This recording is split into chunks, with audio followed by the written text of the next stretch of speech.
Bonjour à tous, ici Antoine. Ce matin, je vais vous parler d'une petite habitude toute simple, mais qui a changé ma journée d'une façon que je n'attendais pas. Ça semble ridicule au début, je le sais, mais restez avec moi, parce que cette petite histoire cache une vraie leçon de vie, et surtout, beaucoup de vocabulaire utile pour votre français du quotidien. Tout a commencé un mardi matin, comme beaucoup d'autres. Je me suis réveillé un peu fatigué, avec les cheveux en désordre, et j'avais très envie de courir directement vers la cuisine pour prendre mon petit déjeuner. Le café m'appelait, et mon lit, avec ses draps froissés et sa couette à moitié tombée par terre, ne m'intéressait pas du tout. Mais ce jour-là, ma grand-mère était chez moi, en visite pour quelques jours. Elle habite à la campagne, dans une petite maison entourée de champs et de vieux arbres, et elle a des habitudes très différentes des miennes. Quand elle a vu que je me dirigeais vers la cuisine, sans même regarder mon lit, elle m'a arrêté avec un sourire doux, mais ferme. Elle m'a dit « Antoine, chez nous, on ne prend jamais le petit déjeuner avant de faire son lit. » Je l'ai regardé, un peu surpris. Pour moi, c'était juste un détail sans importance, presque invisible dans ma routine du matin. Mais pour elle, c'était presque sacré, comme une règle qu'on ne discute pas. Est-ce que vous faites votre lit tous les matins, vous aussi, avant de manger? Ou est-ce que, comme moi ce jour-là, vous préférez foncer directement vers le café et les tartines, sans penser à rien d'autre? Dites-le moi dans les commentaires, j'aimerais vraiment savoir comment ça se passe chez vous. Alors, un peu par curiosité et un peu pour lui faire plaisir, je suis retourné dans ma chambre. J'ai tiré les draps, j'ai tapé les oreillers pour leur redonner leur forme, et j'ai plié la couverture avec soin, comme si je préparais une chambre d'hôtel. Ça m'a pris peut-être 3 minutes, pas plus. Mais quand je suis entré dans la cuisine après, quelque chose avait changé. Je me sentais plus calme, plus organisé, comme si ma journée commençait déjà du bon pied, avant même la première gorgée de café. Ma grand-mère m'a expliqué que, pour elle, faire son lit, c'est un peu comme dire à la journée « je suis prêt, je t'attends ».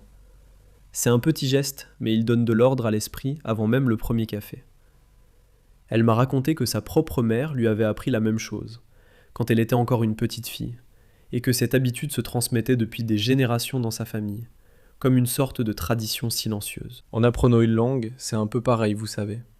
Les petits gestes répétés chaque jour, même très courts, font une vraie différence avec le temps. C'est exactement pour ça que j'ai créé mon application, Carmilo Fox, pour t'aider à pratiquer un peu de vocabulaire chaque jour, même seulement quelques minutes, un peu comme faire son lit avant le café. Dans l'application, tu trouves des mots utiles pour la maison et la vie quotidienne, avec une image pour chaque mot et des phrases d'exemple simples, pour bien comprendre le sens dans un contexte concret. Si tu veux continuer à pratiquer après cette histoire, tu trouveras les liens dans la description. Bon, revenons à mon lit et à mon café, parce que la matinée n'était pas encore terminée. Une fois assis à table, avec ma tasse fumante devant moi, j'ai regardé ma grand-mère préparer les tartines avec des gestes lents et précis. Elle chantonnait doucement une vieille chanson que je ne connaissais pas, et la maison sentait le pain grillé et le beurre fondu. C'était un moment très simple, mais tellement agréable. Un de ces moments qu'on n'oublie pas vraiment. Elle m'a alors raconté une autre histoire, celle de son enfance, quand elle vivait avec ses 6 frères et sœurs, dans une maison beaucoup plus petite que la mienne. Chaque enfant devait faire son lit avant de descendre à la cuisine. Sinon, il n'y avait pas de petit déjeuner, pas d'exception possible, même pour le plus jeune. Sa mère était stricte, mais toujours juste, et cette règle apprenait à tous les enfants la discipline, dès le plus jeune âge, sans crier, sans punir, juste avec de la constance. En l'écoutant parler, les yeux un peu perdus dans ses souvenirs, j'ai réalisé que cette habitude n'était pas seulement une question de lit bien fait. C'était une leçon plus large sur la responsabilité, sur le fait de commencer chaque journée avec intention, au lieu de se précipiter sans réfléchir vers le reste de la journée. Vous connaissez peut-être cette phrase, qui dit que la façon dont on fait les petites choses reflète souvent la façon dont on fait les grandes choses. Ma grand-mère ne connaissait pas cette phrase exactement, avec ces mots précis, mais elle vivait selon cette idée depuis toujours, sans jamais en parler directement. Après le petit déjeuner, j'ai aidé ma grand-mère à laver la vaisselle, comme je le faisais souvent quand j'étais enfant chez elle. Pendant que je séchais les assiettes une par une, elle m'a demandé si j'avais d'autres habitudes du matin. J'ai réfléchi un instant, un peu gêné, et j'ai réalisé que non, en fait, je n'en avais presque aucune. Je me réveillais, je prenais immédiatement mon téléphone, et je commençais déjà à penser au travail, aux messages, aux notifications, sans prendre le temps de vraiment me préparer, ni mentalement, ni physiquement. Elle m'a suggéré d'essayer, pendant 1 semaine seulement, de faire 3 petites choses chaque matin avant même de toucher mon téléphone. D'abord, faire mon lit. Ensuite, boire un grand verre d'eau, tranquillement, assis à la table. Et enfin, ouvrir la fenêtre quelques minutes pour respirer l'air frais du matin. Rien de compliqué, disait-elle, mais des gestes qui, selon elle, changeraient doucement ma façon de commencer la journée. J'étais un peu sceptique, je dois l'avouer, mais j'ai décidé d'essayer, juste pour lui faire plaisir au début, sans grande conviction. Mais après quelques jours seulement, j'ai remarqué une vraie différence dans mon humeur et dans ma concentration. Je me sentais plus présent, moins pressé, et étonnamment, plus positif dès le matin, avant même de sortir de l'appartement. Est-ce que cela vous est déjà arrivé, à vous aussi, de changer une toute petite habitude et de sentir une grande différence dans votre journée entière? Parfois, ce sont les plus petits changements qui produisent des plus grands effets, bien plus que les grandes résolutions qu'on abandonne après 2 semaines. Les jours suivants, ma grand-mère et moi avons continué notre petite routine ensemble. Chaque matin, elle m'attendait dans la cuisine avec le café déjà prêt, et moi, je descendais après avoir fait mon lit, presque fier de moi, comme un enfant qui montre son travail bien fait. Nous parlions de tout et de rien, de son jardin, de ses voisins, de mes projets, et ces conversations simples devenaient rapidement le meilleur moment de ma journée. Un matin, elle m'a même appris une expression que sa mère utilisait souvent, quelque chose comme « une maison bien tenue commence toujours par un lit bien fait ».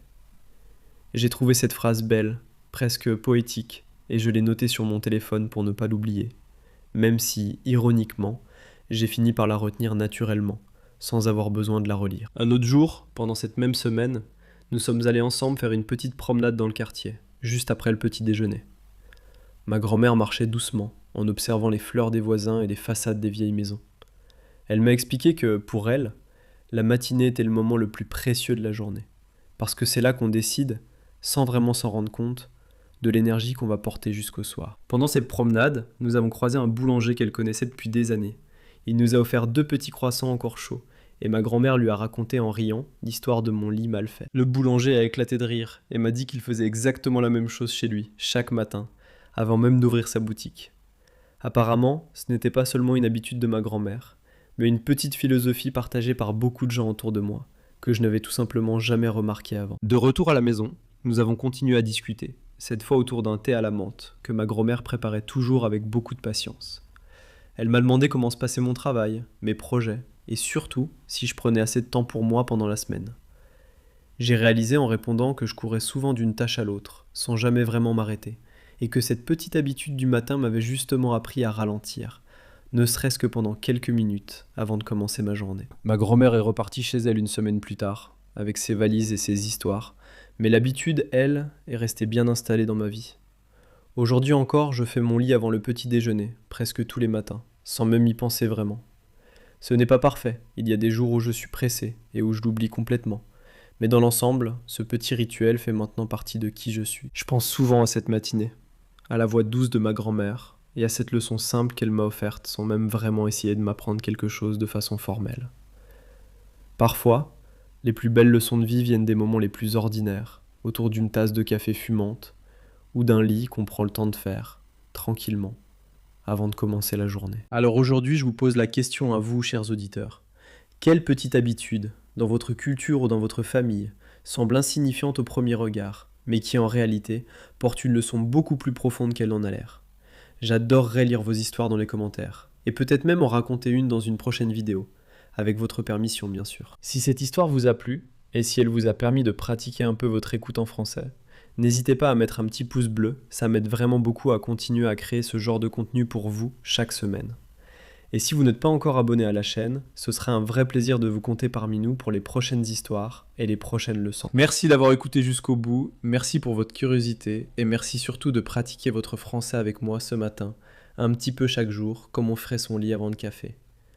Je vous souhaite maintenant une excellente journée, pleine de petits gestes simples et de beaux moments partagés. À très bientôt et prenez soin de vous.